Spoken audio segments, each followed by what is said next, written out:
Lorsque tu aimes, tu te concentreras sur les qualités que sur les défauts. C'est pourquoi souvent on dit que l'amour rend aveugle. En soi, ce n'est pas que l'amour rend aveugle. L'amour t'amène à voir plus les bonnes choses que les mauvaises choses. Lorsque tu commences à voir tout le temps les défauts de ta femme, les défauts de ton mari, les défauts de tes enfants, les défauts de tes amis, tu ne les aimes plus. D'ailleurs, c'est un signe. Quand tu veux savoir que quelqu'un ne t'aime plus, tu vas remarquer, il te parle tout le temps de tes défauts, tes défauts, tes défauts, tes défauts et tes défauts et tes défauts. Cette personne ne t'aime plus parce que l'amour souvent nous amène, même si on ne veut pas, à nous concentrer sur les qualités. C'est ainsi que les personnes amoureuses, tu vas entendre, ah, il parle bien, hein, il chante bien, hein, il prêche bien, mais il ne veut pas dire que sa bouche sent mauvais. C'est rare que tu entendes de telles choses. Pourquoi? Parce que quand tu es sous l'emprise de l'amour, tu ne vois pas les défauts, mais tu vois plus les qualités. Ce n'est pas que tu tolères les défauts, mais tellement que l'amour est fort, l'amour avale les défauts. C'est ce qui permet même à Dieu de vivre avec nous, à Dieu de nous supporter et à tous les mariages que vous connaissez à demeurer. Donne-moi l'amen.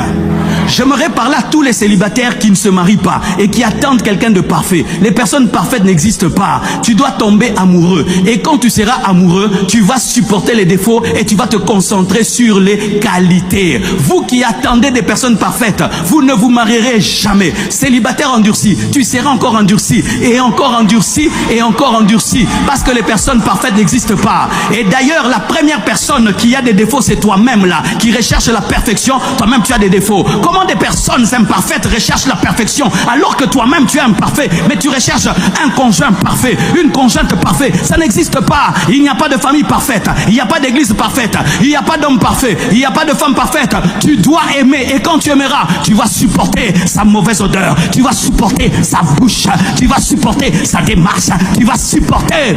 Pas à peine à ma cambou. Mes frères et sœurs, la vie chrétienne n'est pas si simple que vous voyez. Il y a de la profondeur. Il y a de la profondeur. Soyez profond avec Dieu. Quand vous priez, ne soyez pas superficiel. C'est une romance, c'est de l'amour. C'est de l'amour, ça exige de la profondeur. Et quand tu deviens cet amoureux de Dieu, toute prophétie qu'on te donnera, tu diras, Dieu m'avait déjà dit. Dieu m'avait déjà dit. Dieu m'avait déjà dit. Quand les ministres disent désormais, la première dame dit, je le savais depuis la chambre. Rien ne sera nouveau pour toi parce que tu recevras les choses à la source. C'est pourquoi lorsque Agabus est venu prophétiser à Paul, Paul lui disait, je connais plus que ce que tu connais. Je suis une épouse.